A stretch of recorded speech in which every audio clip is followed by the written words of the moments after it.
Okay, perfect. So to answer your question, you're basically saying like, I'm a little bit confused about what I should be doing with the earnings scanner so that I can whittle down the list of trades I can look at today to something a little bit more manageable rather than just having like 60 or 70 trades potentially to look at today. Correct. Okay, so the first thing we do is we have to think about what do we want to look at when we're looking at an earnings trade. First thing is we want it to be something that we can trade today. So something that's either after market close tonight or before market open tomorrow. And to do that, we're going to come to this button here and we're just going to click today's earnings. So by clicking today's earnings, we now have everything. Right? We have an earnings column here for the date. They'll either be today, the 13th after market close, or the 14th before market open, right? So it's a trade we place tonight, we close it out in the morning. Once we have that, the next thing that we want to do is we have to think, okay, we now have a basket of trades that we can look at today. There's 41 tickers.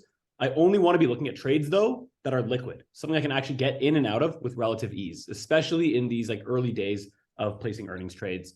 That's going to be a very, very important factor. So what we're going to do for that is we're going to come to the average option volume filter here. And I usually start at 5,000. And if the list isn't big enough for me to get the trades that I want to be taking, like enough trades to make for the edge to realize, I'll lower it a bit. But let's start at 5,000 and see what comes up. So I type in 5,000 ... That's like the syntax for using it. And then watch what will happen when I hit enter. The bottom end of the range adjusts to 5,000. And you can see now we're actually just looking at 5 tickers. So I'll actually come back in here. I'm going to lower it to 4,000 to see what that does for me. All right, we're looking at 8 tickers. That'll be good enough for what we're doing here. The next thing I want to do, right? So now I know they're liquid. Right? So if you think about it, everything we're doing right now is actually not even necessarily an earnings trade, like an earnings analysis. Right now, we're actually just applying like basic criteria. So today, it's liquid. The next thing that I usually look for is I want to put a minimum price, because you have to remember, like we are paying commissions. There's going to be slippage, and we need to overcome all these things. And in order to do that, one of the things we can do right off the bat is set a minimum price, because, $1 and, or, 10 cents on the bid ask spread matters a lot more on like a $5 stock than on a $100 stock. Right. So we're going to come in here and I'm going to type in a minimum price of, I usually do $15. So 15 ...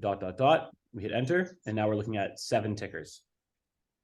7 tickers is pretty manageable.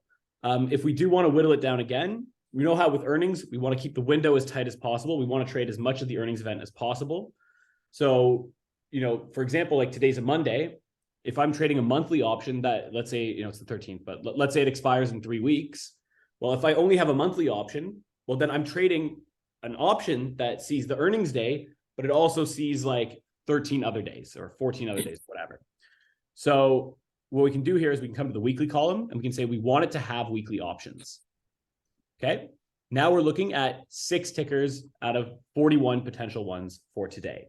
Now, to note, it's not saying there's no edge looking at the other 35 tickers, right? There might be a really good trade in there, but for the purposes of the base of our strategy and not having a ton of time to look through 41 tickers, this is a good starting point. Right. Now, I think this is a good list to work with. What I like to do from here is I sort the list. So in order to sort this list, what I'd likely do is I would come over to either the implied earnings move and sort them by the ones with the largest implied earnings move, or I would do the implied earnings move over the average move and look for the ones with the highest implied over average. Now, one of the major things I look for usually is I want to see a relatively big implied earnings move, 4% or higher is usually what I look for. That's like one of the factors that I consider. So maybe what I'll even do is I'll come in here and I'll type in, I see this one at 3.9. So I'll keep that one on the list. So we'll do 3.8 ... So now we have 5 tickers we're looking at. They all have an implied earnings move greater than 3.8%. And I think this is a very manageable list. So I would literally go ticker by ticker here. So we'd go like MAR, right? Implied earnings move of 3.9, absolute average realized move 2.7, max move 5.7, right? Straddle performance is very negative. Here's our expected IV crush for when we want to, stress the position. Strategy backtest looks really good. If we take a look at the jumps here, right? Because there's a difference between the move and the jump, right? The move tells us about what happens from close to close, but the jump tells us what happens like right in the morning. Right. So sometimes looking at the jump is important. And we can see here when we look at the jump, this thing like never moves on the jump more than the 3.7% implied. And the implied move is usually removed from the implied vol right in the morning, like in the first like 20 minutes. So this is a really good thing I look at as well. So this looks like a great trade so far. Right. We do see some bigger moves in this first quarter, right? If we, historically, that's where we've seen the big moves, but we've also seen the lowest moves here. Yeah. So that's like the basics of the analysis, right? This would be something now I just add it to my list of things that I'm going to look to get a fill on, right? Then we move on to CLF.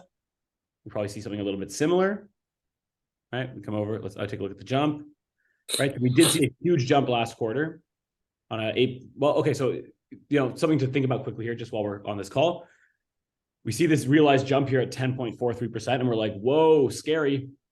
But think about it. It was also implying 8.3%. So it's actually not a huge loss. Right? That's like a 25% loss on the premium. So, this would be another one that would likely meet my criteria. And that is the basics of setting up my daily scan for earnings trades.